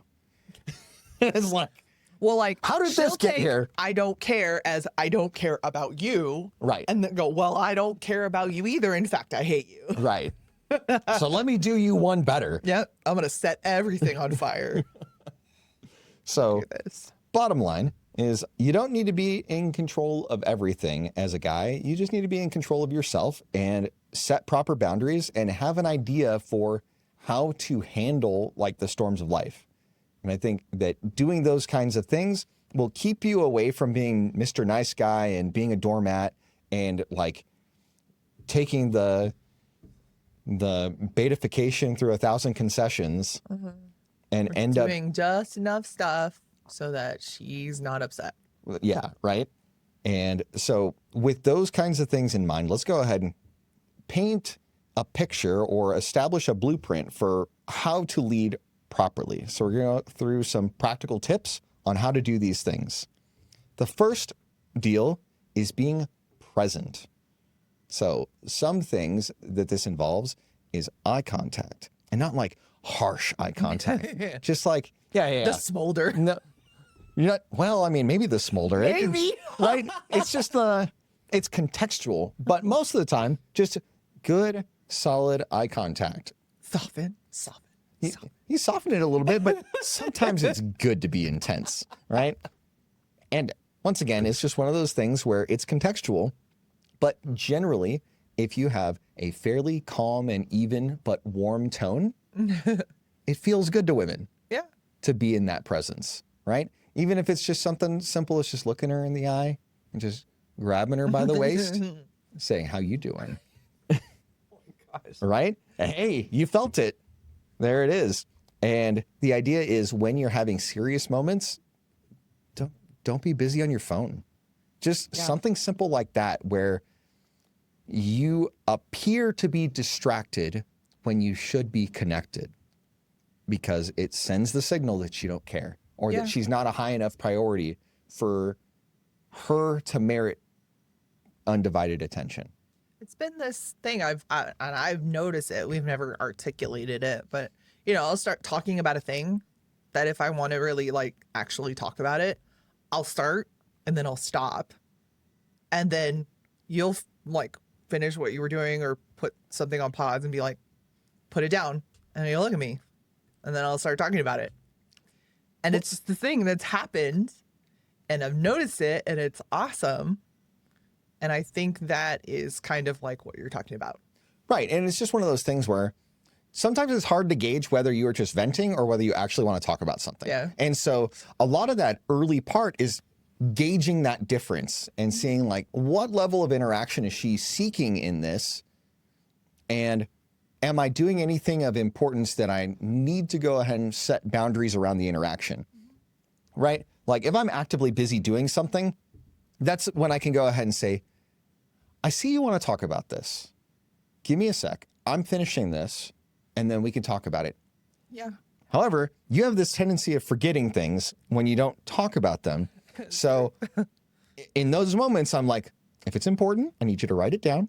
Yeah. I need you to go ahead and write down the things that are important so we can actually talk about it. I need 5 minutes to get this done. And usually it won't take 5 minutes. Yeah. And sometimes it takes a little bit more. I'll be like, hey, look, it's taking a little bit longer. But the idea is you're communicating and you are having eye contact and saying, hey, look, you are important enough to me for me to address this directly with you. I'm going to let you know that this is what's going on. And it comes from love and respect. And normally that's enough for you to be like, yes, I accept this. I'm going to go ahead and move on. Yeah. I mean, and there are some days where you're just like, I'm not having this. And I can kind of like read the exasperation a little bit, where it's like, yeah, it's not that important. Or where like you're like, do you really want to talk about this? Or you just like, is this just like a nonsense kind of thing? Right. And it kind of lets me read the temperature dial that like, I'm not really about this. Can you not? Sure. And sometimes it's not even that. Sometimes it's how much attention and focus do I need to pay to this? Yeah. And do I have the spoons right now to deal with this in this way right now? Or do I need to take a beat and then give you that proper attention? And then sometimes where it's like, it's not enough. It's not important enough. It's fine. Like, sure. Because no, you don't have to be like so attentive and so receptive like all the time. No. It's like No, you're allowed to be a human being and just be like, I can't even with anybody today. Can I just not?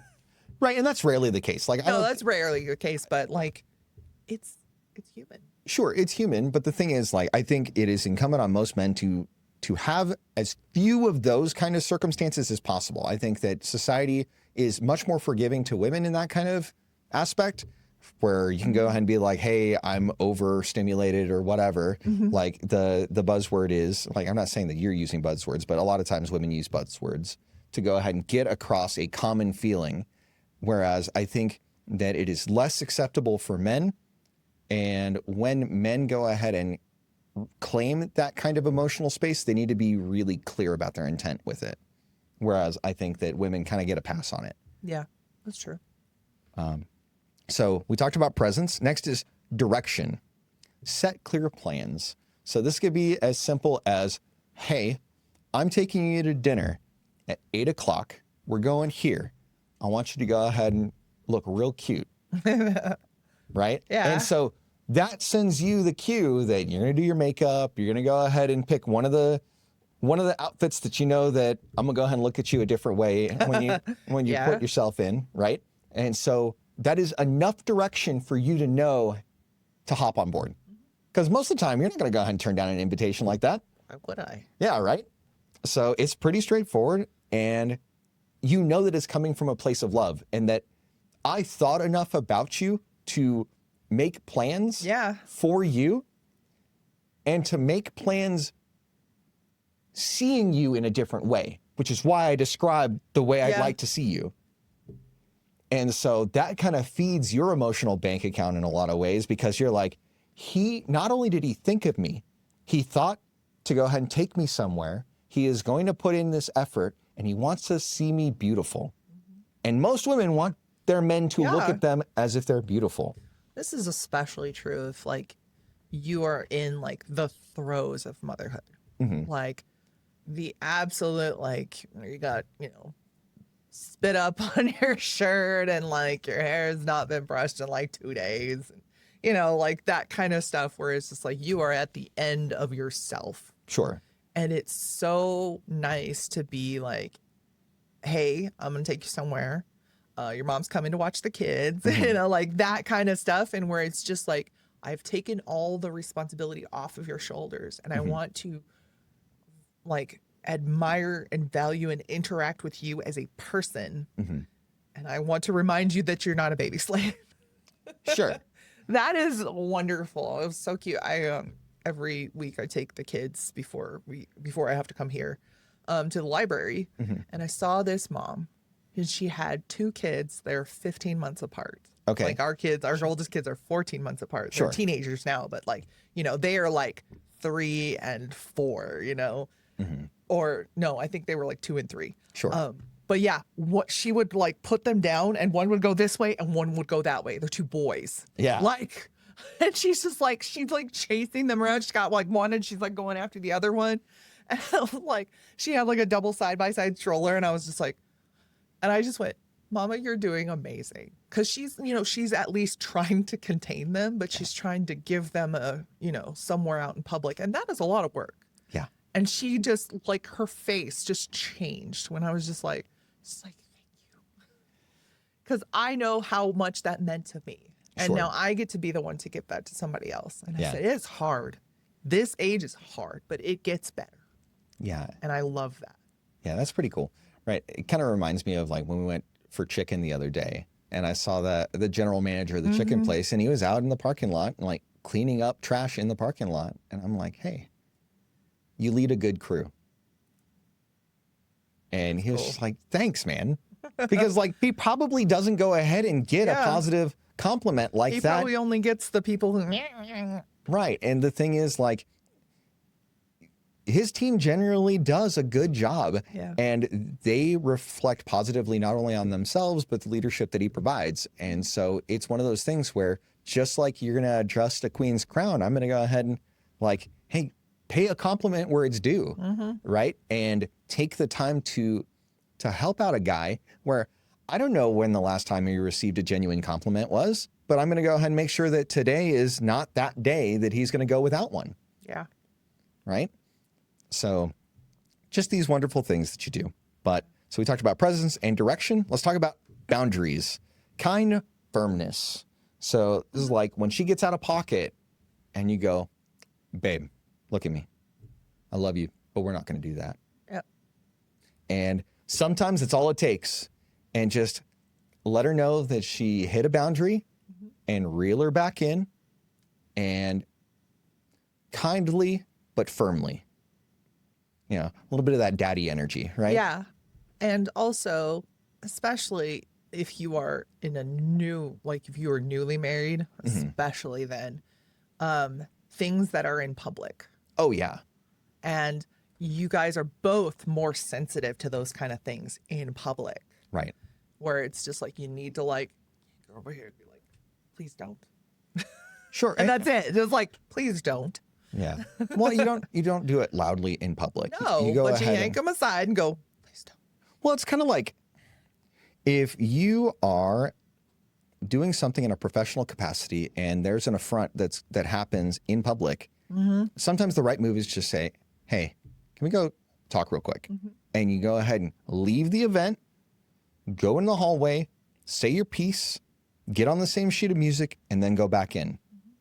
Same kind of thing, because it should come from a place of mutual respect. And it takes a lot of maturity to recognize that things are going sideways and to be the person to lead the ship. This is why you're the captain and she's the passenger. It's on you to see when things are going sideways, for the most part, and address it. Like Best possible outcome is to do that. Especially like if it was something out of pocket and you know everybody felt it. Like everybody saw the, but even if they didn't really audibly do that, and then you went, can we go over here? Then it's like you've established your boundary in public, Sure. but you're not airing that in public as well. Right. You're doing that in private. But everybody, at least you know that you held that boundary, so that honestly, that's going to communicate more to her that that's a line she cannot cross. Right, because she's being shown in a public forum that he is extending grace to her. Right? And that not only is he extending grace, but he is handling himself in a professional manner. Yep. Which says a lot to the crowd around them. If you're among people of a certain class, that sends a signal to them that you know how to handle business and that you know how to go ahead and treat emotionally compelling things in a way that is protective of your reputation and the reputation of those around you, because that's really important. It is. So we talked about presence, direction, boundaries. Next is playfulness. Polarity thrives on tension. Every now and then it's okay to see her in the kitchen and walk on by and give her an open palm slap to the behind. I love those ones where he like just passes her by and she goes, wait, come back. Right, but the setup for that is usually like he would do it and she'd be annoyed at him. And then it would showcase that she misses the things when she doesn't have them. Yeah. Right, which I think is a little bit different from what we're talking about here, but it is like in the same vein, right? And like, it's funny because the kids can go ahead and see this when I'm messing around with you, and they feel it. And you can see the joy on their faces when they see that. Yeah. Because they see and they feel the connectedness in the family. Yeah. And I think it is one of the best things for children to see a healthy marriage demonstrated for them. Gross them out, y'all. Do it. Yeah, It's fun. just gross them out. If they're teenagers and you're not grossing them out, what are you even doing? I know. All the payback for all the times they embarrassed you when they were toddlers. Right? It is the best thing. Like, that is the best thing with teenagers, is just gross them out and embarrass them, be dumb. Yeah. And the thing is, like, you don't have to tell them that it's the standard. You show them that it is the standard. And then it's easier for them to take on that behavior because it has been modeled for them. And I think that that's one of the best things that we can do as a society, is to model strong marriages and productive and healthy marriages so that children can see what right looks like and figure it out from there. One of the really cool, like, like Instagram reel like trends that I've seen now that's just like barely in the last like day Okay. has been like if they have like a 2-year-old or something Mm-hmm. and they're holding the 2-year-old, they're sitting, you know, on a table or something next to the mom and dad, and mom and dad keep kissing each other, and I'm looking at her or looking at the kid and then kissing. And then all of a sudden she's like, when they stop, she goes, keep come going. on, you're supposed to do it again. It's the cutest thing. Yeah. But it reminds me of our almost 7-year-old.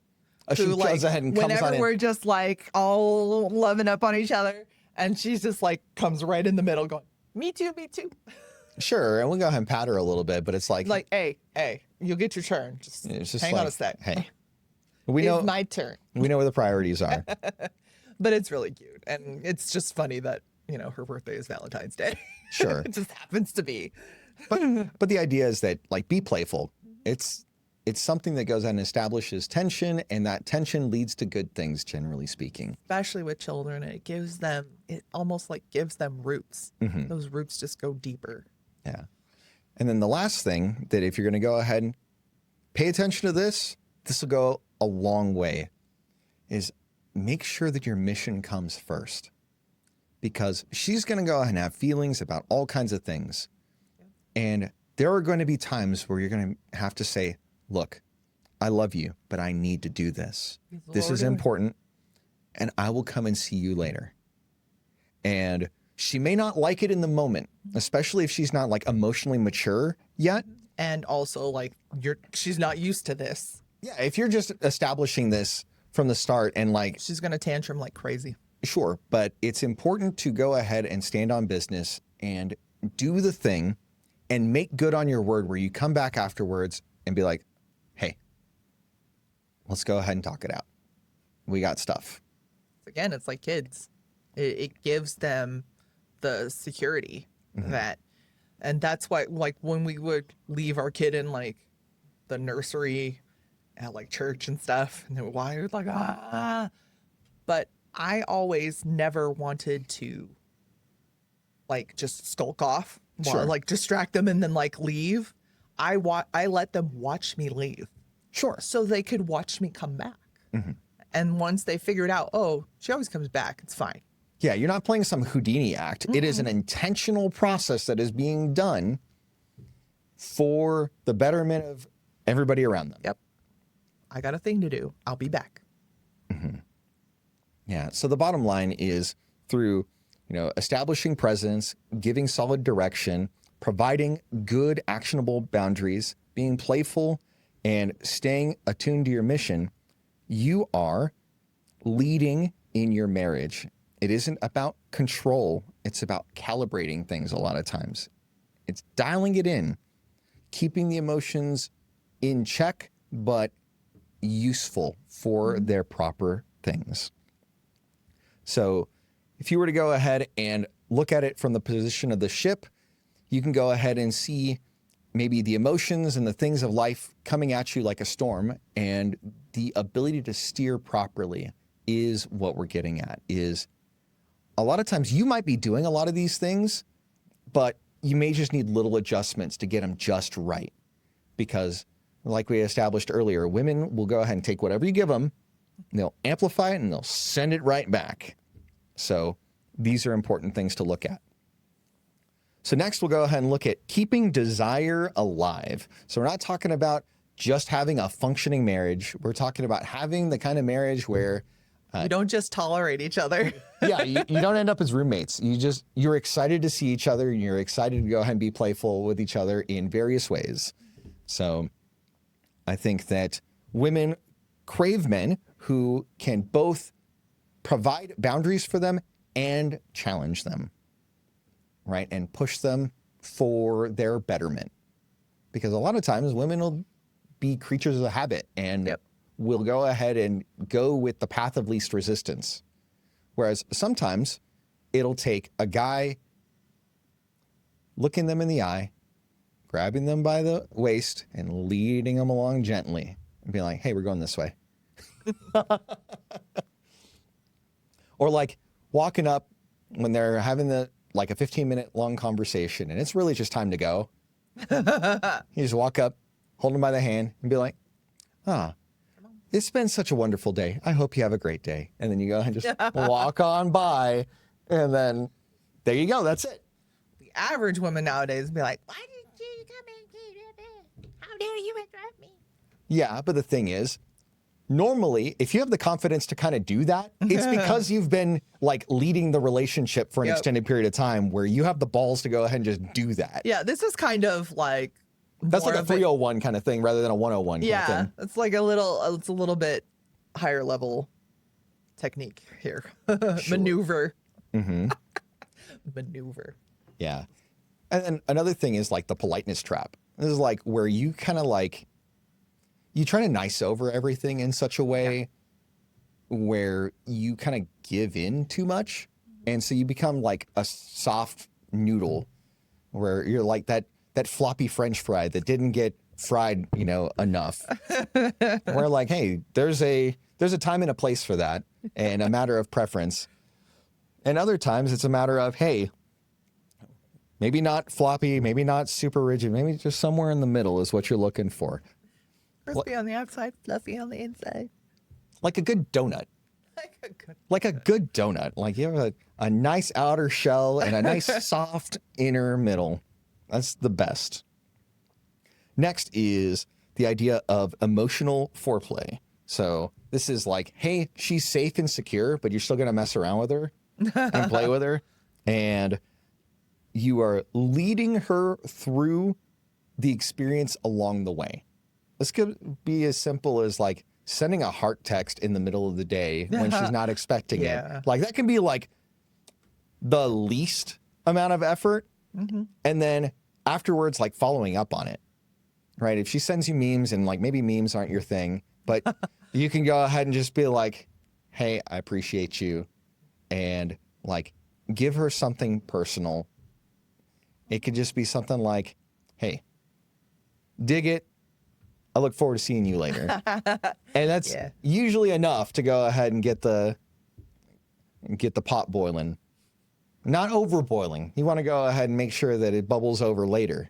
You want to go ahead and get the temperature just right. I learned them all our secret. Well, I mean, like it's kind of important, right? Because they need to know these kind of things, right? And another thing is don't be predictable, right? Because when she sees a pattern for an extended period of time, if it's a pattern that gets boring, it's like a cat. Cats don't want to go ahead and be bored. Cats want a little bit of like, hey, there's the laser pointer so they can chase it, right? So sometimes you got to go ahead and like throw a curveball in periodic zoomies. A little bit of periodic zoomies. And if you are like in the throes of things, like, and you've got, a routine that works really well, usually, sometimes you just like change one piece up and like, that's usually enough to go ahead. Throw her for a loop a little bit. Throw her for a loop, like give her a good time and then give her a great time. Well, also, I think that is a very good way to it's kind of sort of like this kind of female version of a shit test. What do you mean? Or like male to female version of a shit test, where it's like, can you lead or can you follow? Sure. When I change it up, can you still go with it? Right. And I think that's a useful thing in the dating process for guys to do is to go ahead and like, hey, if things, I think that men shouldn't manufacture this on purpose most of the time. I think this is something that guys will go ahead and naturally go through the progression of life. Like, for example, say the dinner plan was 7:00, but then something at work happened and it's delaying you by half an hour. I think that by going ahead and like sending the text a little bit early and just saying, hey, plans have changed. This is the new plan, and seeing how she reacts, I think is a way of getting the information of whether she can go ahead and follow without being contrived about it. Again, don't manufacture that. Don't lie. Yeah, don't lie about it. But like, when stuff comes up or when stuff happens, I think that's the way for you to naturally see if she can go ahead and roll with the punches. And also, can she return that where it's like, the kids are being crazy right now? Can you give me like an extra like 20 minutes? Sure. Yeah.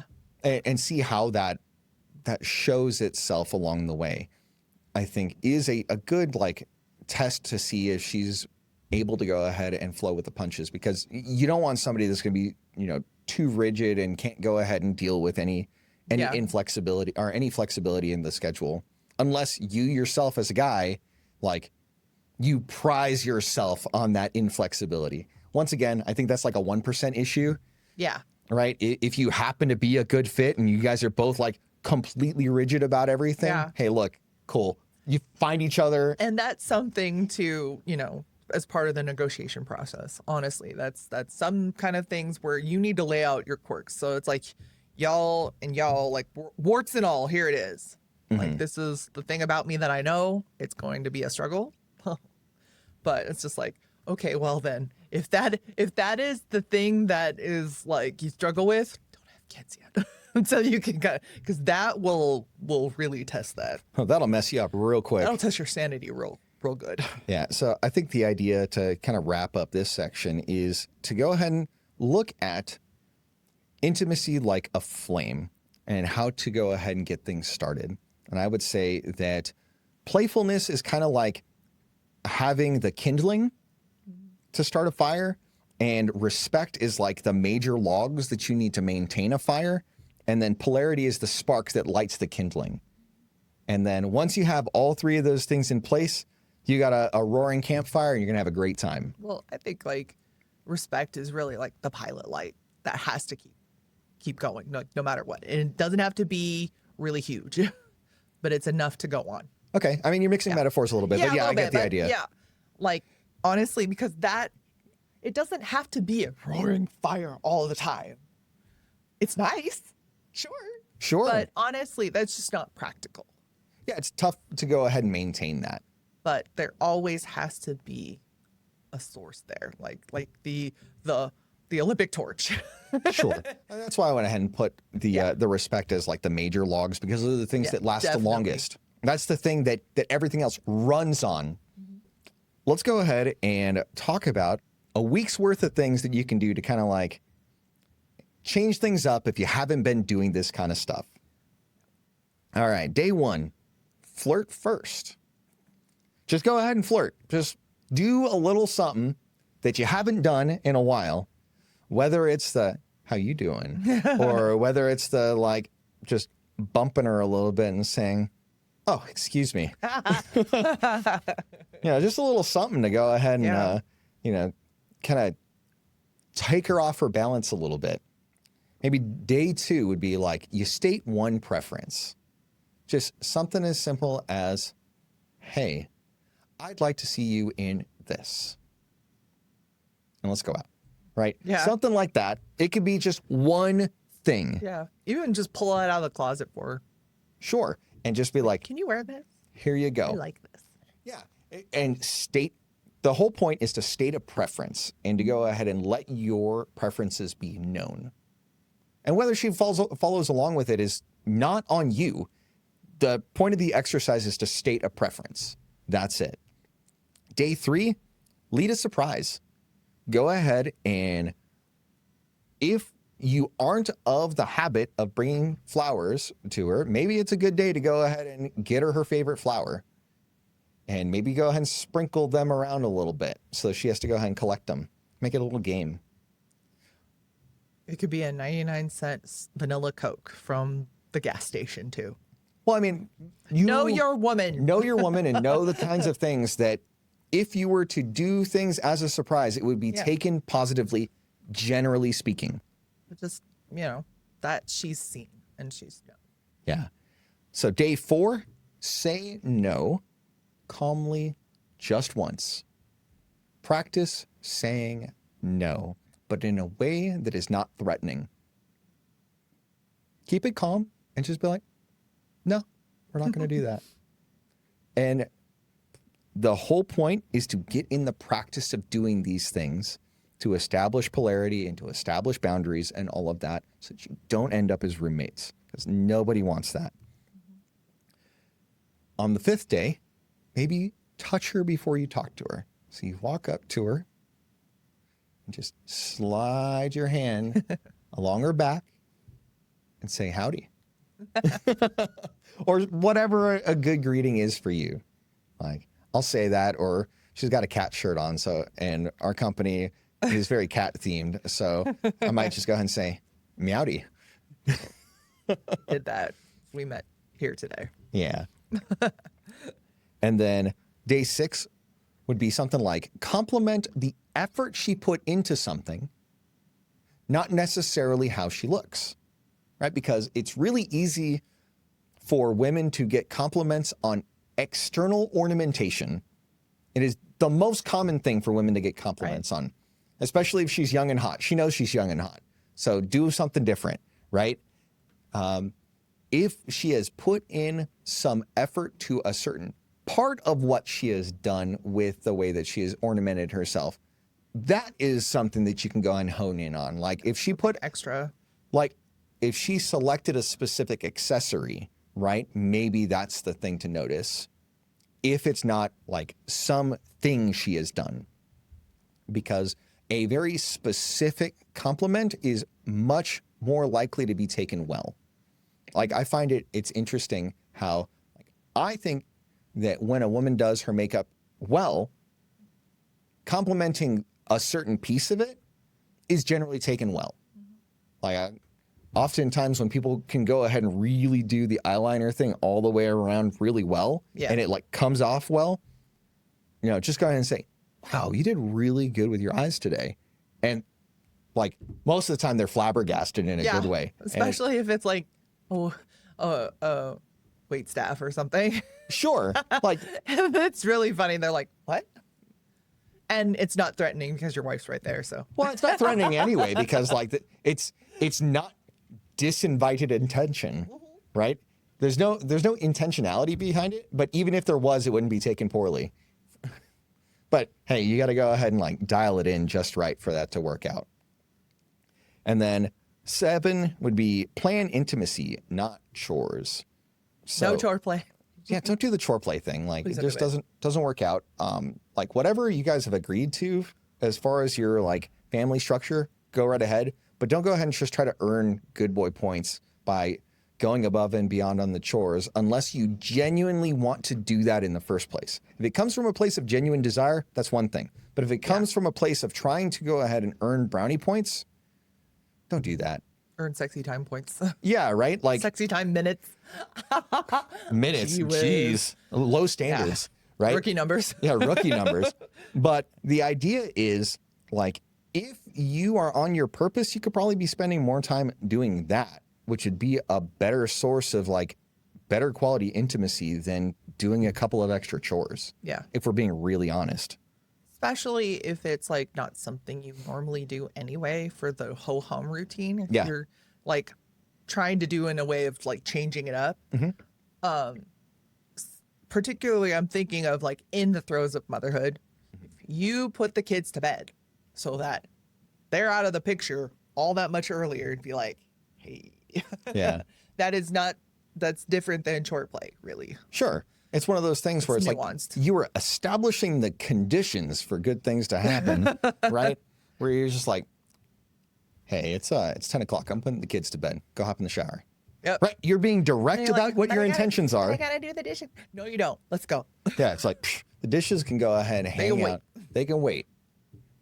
Right? You're being direct and you are showing your intention and you are facilitating the conditions for good things to happen. Removing the obstacles, clearing the way.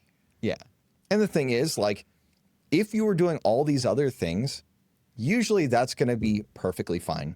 Whereas if you're trying to do that and that's the first thing you're trying to do, this is why we put it 7th on the list. If you're trying to do that first, you're doing this out of order and you're going to go ahead and end up like, Don't lead with that. yeah, it's going to go ahead and backfire on you. So go ahead and work on the other things first and then be super smooth about this kind of thing where you're like getting her into bed. Like, by all means, if you're doing all this stuff, she wants to get into bed with you anyway. So like take care of yourself first and, you know, mind your P's and Q's in a good way. And then usually she's going to be happy to come along for the ride. The last bit that we want to go through is establishing like a framework for how to put this all together. All right, we gave some practicalities. We gave a little drill. We gave like a 7-day plan. So let's all put it together. The idea is to lead with warmth, not with fear. So this is good eye contact, telling her that you love her in a tone of voice and in a pace of play for her to feel it, right? As opposed to just being deadpan. Because being deadpan and like disconnecting yourself emotionally will cause her to be afraid if she actually likes you. If she doesn't like you that much and you guys are roommates anyway, then she's just not going to have a nothing, or she's going to have a nothing burger of feelings for you anyway. This is the how you do the saying no thing. Right. Next, it's set boundaries early in the relationship, or if you're already in the relationship, early is now. Yeah, just start now. Start now and reinforce them often so that they can become the norm. Yeah. And they can become expected. Don't just when, you know, she starts to throw the toddler tantrum and stuff like that and rail against it. Don't just shrivel up like a cold scrotum. Yeah, like, don't do that. Don't just turtle in and be like, no, maybe that was a bad idea. No, it's a good idea. Keep it rigid and kind of guide her along the path. Yeah. Guide her back into reasonable compliance. Even if it's not enthusiastic compliance, hey, even reasonable compliance, it's a start, right? Stay on mission. She's going to follow a man that she can trust to be about his life and to do the things that are congruent with that. Weather the tantrums. Mm-hmm. Next, don't fight for control. Command calm. If she is trying to go ahead and rustle every Jimmy, the best thing you can do is just look at her as she's having a tantrum and just calmly be like, yeah, we're not doing that. You can do that over there. I'll see you in a little bit. Yeah. Right. And then the fifth thing is flirt forever. Don't ever stop gaming your wife. If she's still the woman that you picked, and like treat her that way. And if she's changed a little bit along the way, you can go ahead and still flirt with her and guide her gently back into where you'd prefer her to be. If you have younger kids, the off-color jokes or the off-color like comments are going to just over their heads. It's fine. And then when your kids like start to get older and they start knowing what you're talking about, they'll be grossed out, and that's good. Well, and it's funny because eventually they'll get used to it. If it's a normal practice in your household, they'll pick up on it and they'll be like, yeah, we know what's up. We know what's up. Yep, we do. It's like, we know what's up, and Daddy's going to take Mama to church later. Well, I mean, it's funny because they say that, right? So, yeah. Because they know what's up. Yeah. And so there you go. That's the basic foundations for not only to identify the problem of, hey, we have problems in the relationship. There's a lack of respect. There's a, like, you're living with a roommate situation. And here are some practical tips on what to do about it.